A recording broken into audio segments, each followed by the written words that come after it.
Hello, my name is Nathan Bro, and this channel is called Warriors Talk.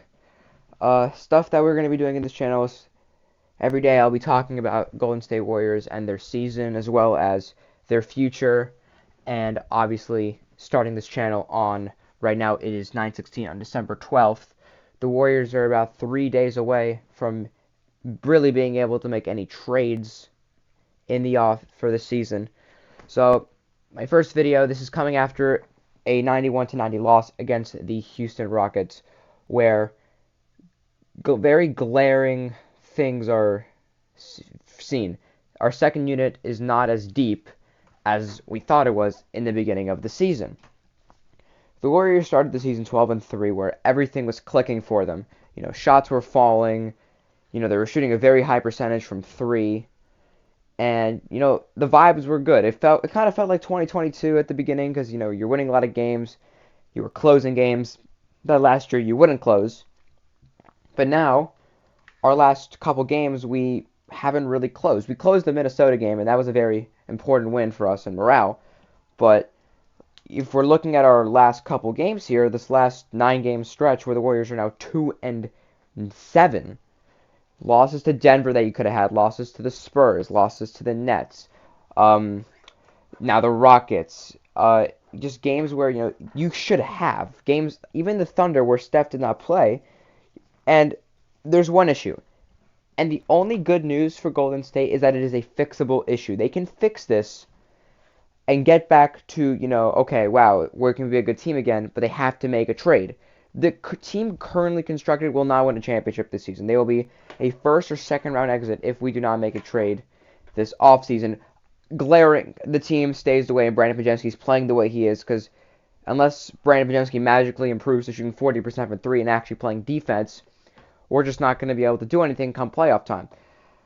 And Steph Curry, and I don't usually blame Steph for a lot of stuff, but in the Rockets game especially, he was at fault for that loss. What I noticed this season, and whether this is Steph Curry or the coaching staff, Stephen Curry is not as involved in the offense in some games. In some games, like in OKC, in Dallas, he was very vocal. He was taking 25 shots, 36 and 37 points. Like, we know he's capable of dropping 40 bombs and, easily being able to take over games. We've already seen him do it this season a couple times. But for some reason, the Warriors are running fourth quarter plays for Brandon Podziemski and Lindy Waters. And I just don't know why. I don't know why Steve Kerr, he's looking at his board and he goes, right out of the timeout, run plays for Lindy Waters. The rotations need to be scrapped right now. The rotations is too big still. It's very evident. When I saw Pat Spencer check into the game, I was going to turn the TV off. Because Pat Spencer should not be playing basketball for the Golden State Warriors. And he should not be a part of the rotation, especially if you're trying to be a championship team. That's if you look at the other contenders, if you look at the Boston Celtics, you look at the Cleveland Cavaliers, you look at the Oklahoma City Thunder, their bench unit is very solid. Their second unit comes in. If Shea comes out of the game, they're still effective. Chet Holmgren got injured, and they're still winning games, and they're growing apart in the 1 seed. After that injury, and the Warriors beat the Thunder to take the 1 seed, it was us who was like, oh yeah, nice. Now we can try to make separation. Obviously, not nice for Chet Holmgren, but okay, we have an opportunity to get separation right now before Chet gets back, considering the fact that we were winning games at a pretty high level. Now we're not. Now we're dropping clutch games. A lot of them just like last year, and that just can't happen, especially with maybe only about 3 to 4 more years of Steph Curry, and you see some of the points. Okay, 19 points last night. He had 30 against the Wolves when he plays over 30 minutes. Steve Kerr, I don't understand why he doesn't let Steph play a whole fourth quarter, especially in a very important, NBA Cup game where, you're trying to go to Vegas, you're trying to be the Rockets who, they beat you for the first time since 2020. Now they don't know how to act. So, congrats to them, I guess.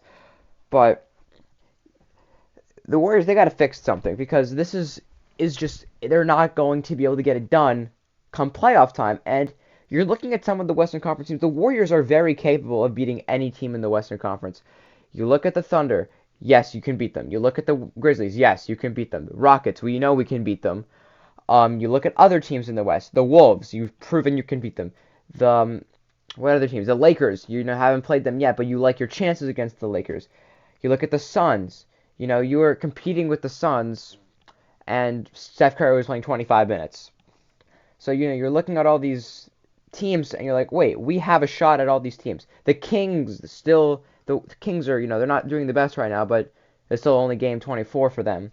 So, it's still very early in the season, but all these teams in the West, the top Warriors are still the fifth seed in the West. They're not, considering to last year, it's still an improvement considering that the fact that the Warriors didn't get to above 500 until the All-Star break last year. They were one game over the 500 heading into the All-Star break. But the problem is very glaring. It's the close games. Last year, it was missing shots, you know, and the defense. This year, the defense has actually been pretty solid. It's our offense that's very glaring in the fourth quarter moments. If we look at our last couple road games, the Warriors were up by 6 in Denver with about 2 minutes to go, and they didn't score. The Warriors were up by 6 with a minute and 30 left, and they didn't score, and they didn't give up any points. They didn't score any points. They gave up 7 in a row last night, and they gave up 10 in a row in Denver. Very glaring issues. Now, is it the most important, you know, right now in Game 24? No. But it's very concerning that it's happening very often. And I thought after the Spurs game, okay, nah, it's just one time. But then you blow a lead against the Nets, and then you blow a lead against the Thunder, and now you're blowing leads again. And it's like, wait, what happened? And I think that the Warriors can still fix this. But the trade that I've been looking at, considering if you're on Twitter, you know the Warriors are, you know, in talks with Jimmy Butler, like very small talks by LeBron James. We're not getting LeBron James. It's just not going to happen. Um, but this one trade that I've seen that Warriors are in talks with is a trade that I think will put the Warriors in title contention talks. And this is the Nets trade for Dennis Schroeder, Cam Johnson, and Dorian Finney-Smith. Now, whether you get all three, two, or one, it doesn't. If I have to choose between all three of them, I choose one. I choose Dennis Schroeder. And you're probably asking, why Dennis Schroeder? Why not a guy like Cam Johnson, who, you know, really is a scorer? Well, the thing is, we don't really need a scorer. We need someone to run the second unit. And Brandon Podziemski is not able to run the second unit. If you watch the Warriors game, if you're watching this channel for the first time and you haven't watched the Warriors game at all this year, I want you to watch the next Warriors game because it's on December 15th, and I don't assume that Pods will be off the team by then. But watch Podziemski in the second unit. He waits until there's about 14 seconds left on the shot clock to start any motion, and Steve Kerr plays in 25 minutes. Brandon Podziemski deserves a DNP. The problem is we don't have another point guard. We have Steph Curry, Pat Spencer, and Brandon Podziemski, and this is mainly because De'Anthony Melton I don't know if it was a teared ACL or whatever it was, but he got an ACL injury and now is out for the season. So now we don't have any backup point guard, which is why we need to make this trade for De'Anthony Melton. Not for De'Anthony Melton, for Dennis Schroeder. You get Dennis Schroeder, now you have someone who can run the second unit, and I think he could help unlock Kuminga a little bit more, and I think Moses Moody would strive in there unless he's getting shipped off. And I saw this one trade that I would like. For Dennis Schroeder, throw in De'Anthony Melton, throw in Podziemski, throw in Moses Moody. And picks. If you can do that, you do it. Because we need to get Steph a little more help. And then we also need, when I say Steph needs help, Steph also has to help a little bit more. I can't have Steph the Warriors just cannot have Steph taking 14 shots a game. It's just, we're not going to win basketball games like that. It was cute at the beginning of the season when, you know, Buddy Hield was scoring 27 points every night and, you know, the Warriors had tons of help. But Lindy Waters should also not be touching the floor. You know, when you're closing guys with Lindy Waters and Brandon Podziemski, people are not going to take you seriously. And right now the Warriors don't exactly deserve to be taken seriously. They have a lot of work to do. The season's obviously not over. The Warriors have plenty of chances still to get back into championship contention talks and just feel like, I don't think the Warriors think they're a championship contender right now. I don't. They're not a championship contender right now. They have plenty of, when I say plenty, they have plenty of work to do. And it starts Sunday night. Sunday night is going to be a crucial game because, one, you just suffered a heartbreaking loss and now you're going to play against Klay Thompson again with Luka Doncic and Kyrie Irving. I think the Warriors, if they can pull off a trade to get Pods off the team as fast as possible, I think they should do it. Whether whoever we trade for would be able to play on Sunday, they need to get Pods off the floor because I think we could trade Pods for a bag of chips and it'd still be more effective positively for us than have him play. Because it's funny, because Pat Spencer was looking better, because he was actually running the offense. And I don't really want Pat Spencer playing either, but he wasn't standing there. He was driving in, he was making the defense commit, and he was kicking it out to shooters. Like, Pods, you should be doing that. Why is Pat Spencer doing that better than you? So, it's very unfortunate the way the Warriors have been playing the last 8 games, considering how hot they started. And whether you want to, give like, oh, it's a slump. Well, slumps shouldn't have you not scoring for 5 minutes in a row. That's the glaring issue. That's the whole struggle right there. Not being able to score in the final minutes. In the Spurs, it's always 10-0 runs, 7-0 runs. You score 2 times in those runs, you win those games. You beat Denver, you beat the Spurs, you beat the Rockets. And you have to learn how to win games. Warriors have a lot of games this season that are going to be close again, and they're going to have to figure out a way to win them, or else they're going to be fighting for a playing spot again.